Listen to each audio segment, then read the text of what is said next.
جا سکتا ہے تاکہ بہت کشیدگی کی جو صورتحال ہے اس سے بچا جا سکے. لیکن بنیادی فیصلہ کس پر آنا چاہیے کہ یہ جگہ کا تعلق کس سے ہے؟ کیا ہندوز کا ہے یا یہاں پر مسلمانوں کی جو مسجد ہے وہ یہاں پر لیگل ہے؟ اور دوسری بات یہ ہے کہ یہاں عبادت کا حق کسے ملے گا؟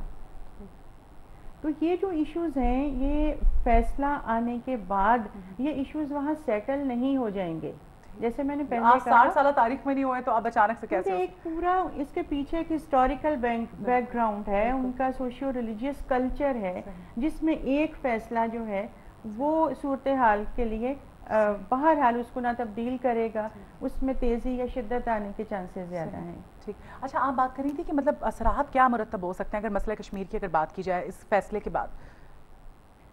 اس فیصلے کو جیسے میں نے پہلے بھی کہا کہ ہم صرف ایک اینگل سے نہیں دیکھ سکتے ہیں. انڈیا کے اندر جتنی بھی مائنورٹیز ہیں وہ اس قسم کے ایشوز کو بڑی ہی بے چینی اور دلچسپی سے دیکھتی ہیں.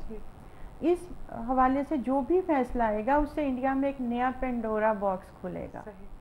پہلی بات تو یہ ہے کہ کشمیر اس وقت بہت زیادہ ہائی لائٹ ہوا ہے ایشو. وہاں پر اسٹرگل جو ہے وہ بہت زیادہ پھر سے آرگنائزڈ شکل میں ہمیں نظر آ رہی ہے. تو وہ وہاں پر جو صورتحال ہے اس میں زیادہ تیزی آنے کے چانسز ہیں. اور دوسری طرف انڈیا کے اندر جو دوسری مائنورٹیز ہیں ظاہر ہے ان کے حوالے سے وہ بھی اس فیصلے کو بڑی بے چینی سے دیکھ رہے ہیں کہ ان کا مستقبل بھی ڈٹرمن ہونے جا رہا ہے وہاں پر. اچھا, اب اس فیصلے کے بعد آپ کو نہیں لگتا کہ مسلمانوں کی حق تلفی ہوگی یا ختم ہو جائے گی؟ دیکھیے ابھی فیصلہ آنا ہے. آپ کو کیا لگتا ہے آج تو ضروری نہیں کہ فیصلہ ہے؟ پہلی بات تو یہ کہ آج ضروری نہیں کہ تمام پہلوؤں کے حوالے سے آج ہی فیصلہ آ جائے.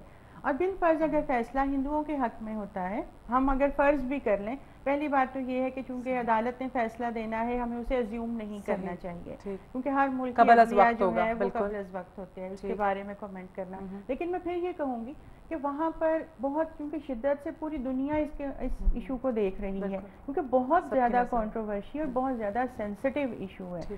تو اگر مسلمز کی فیور میں آتا ہے تب بھی وہاں کی جو سوسائٹی ہے وہ اس کو کتنا ٹالریٹ کرے گی اس پہ ڈاؤٹس ہیں. اور اگر ہندوؤں کی فیور میں آتا ہے تو اگین ہندو اپنے جو ایکسٹریمسٹ فیلنگز ہیں وہ اس میں پھر مسلمانوں کو فردر سپریس کرنے کی کوشش کریں گے. تو ہر صورتحال جو ہے بڑی نازک ہے. دیکھا یہ گیا ہے کہ ماضی میں کہ ہندوستان کے جو ہندو ہیں ان کی یہی فطرت ہے کہ وہ ہمیشہ دباتے رہے مسلمانوں کو, اور اگر اس کے چانسز تو مجھے نہیں پتا کتنے ہیں, لیکن اگر حق میں آ جاتا ہے مسلمانوں کے تو یہ بھی ان سے برداشت نہیں ہوگا. یہ بھی ایک ایسا پوائنٹ ہے. اچھا, مجھے بتائیں کہ آپ بھارت میں ہندو کمیونٹی کے ذہنی انتشار کو کیسے دیکھتی ہیں؟ کہ ہندوؤں کے جو اس وقت جو ان کی مینٹل سچویشن ہے اس میں دو تین چیزیں جو ہیں بہت زیادہ امپورٹنٹ ہو گئی ہیں. ایک تو وہاں کی جو سوشل اسٹریٹیفیکیشن ہے نا اس میں اکنامک ڈسپیرٹیز بہت زیادہ شدت اختیار کر گئی ہیں. مثلا جو وہاں پہ ارب پتی ہیں وہ بھی ہیں, لیکن اس کے ساتھ جو وہاں پر غربت ہے اس میں تقریباً 25 کروڑ لوگ وہ ہیں جن کی روزانہ کی آمدنی صرف 20 روپے ہے. اب 20 روپے میں آج کل کے دور میں گزارا کرنا, اس پہ صرف ذہنی انتشار ہی سوسائٹی میں پھیلتا ہے, اس سے کچھ اور بہتری کی طرف صورتحال جو ہے وہ نہیں جاتی. اور دوسری بات جو ہے جو ان کا ود ان ہندو ریلیجن جو ڈویژن ہے نا ذات پات کی, اس کی وجہ سے وہاں پر بہت سارے ایشوز ہیں. صحیح. اچھا, آپ بات کرتے ہیں بھارتی مسلمانوں کو لائک بابری مسجد الیکشن کمیٹی جیسی تنظیمیں اور کانگریس مسلم سیکولر قیادت پر کوئی بھروسہ نظر نہیں آتا ہے, ٹھیک ہے, آپ اس معاملے میں وہاں کی جو مسلم قیادت ہے اس کے حوالے سے کیا کہتی ہیں؟ کیونکہ بھروسہ تو بالکل نظر نہیں آ رہا ہے. وہ اس لیے نظر نہیں آ رہا کہ مسلمانوں کے لیے کوئی سالڈ ایفرٹس وہاں پر کی نہیں گئی ہیں. کسی بھی پارٹی کی گورنمنٹ ہو, کوئی بھی لیڈرشپ ہو, مسلمانوں کو تو تب یقین آئے گا نا جب ان کو کچھ ڈلیور کیا جائے گا. کیونکہ آج کل کے دور میں کوئی بھی سیاسی قیادت, سیاسی پارٹی یا سیاسی حکومت تبھی بہتر سمجھی جاتی ہے جب وہ لوگوں کو کچھ ڈلیور کرتی ہے. مسلمانوں کی صورتحال کسی بھی دور میں تبدیل نہیں ہوئی. تبدیلی سے میری مراد کہ اس میں بہتری نہیں آئی.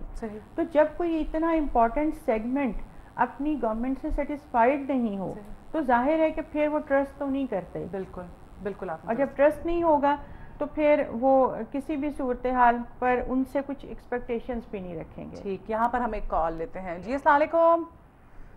ہیلو. ہیلو, السلام علیکم. وعلیکم السلام. کون ہے ہمارے ساتھ؟